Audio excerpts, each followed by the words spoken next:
최근 SNS를 통해 신종 코로나 바이러스 감염증에 관한 거짓 소문들이 떠돌고 있습니다. 근거 없는 괴담은 빠르게 퍼져 시민들을 불안하게 했는데요. 지난 2일 WHO는 전 세계적으로 거짓 정보가 횡행하는 상황에 우려를 표했습니다. 인포데믹은 정보라는 뜻의 인포메이션과 전염병을 뜻하는 에피데믹을 합친 말로 잘못된 정보나 악성 루머 등이 미디어를 통해 빠르게 확산되는 현상을 말합니다. 진위 여부가 검증되지 않은 정보들이 동시다발적으로 유통되기 때문에 사회적으로 많은 혼란을 초래할 수 있는데요.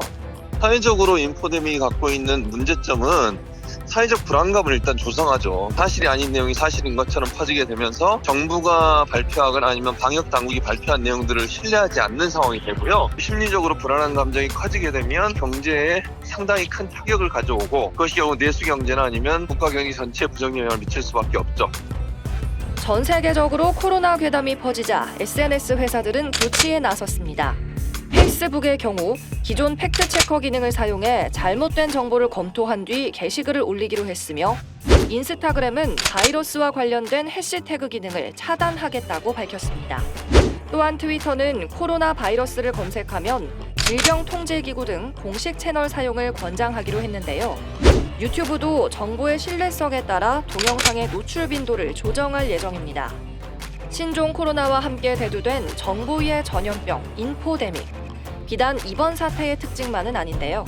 2015년 메르스 사태 때도 각종 낭설이 빠르게 퍼져나갔고 당시 특정 병원이 폐쇄됐다는 허위 사실을 인터넷에 유포한 40대 남성이 구속되기도 했죠. 이번 신종 코로나와 관련해서도 가짜뉴스를 작성한 시민이 경찰에 붙잡혔는데요.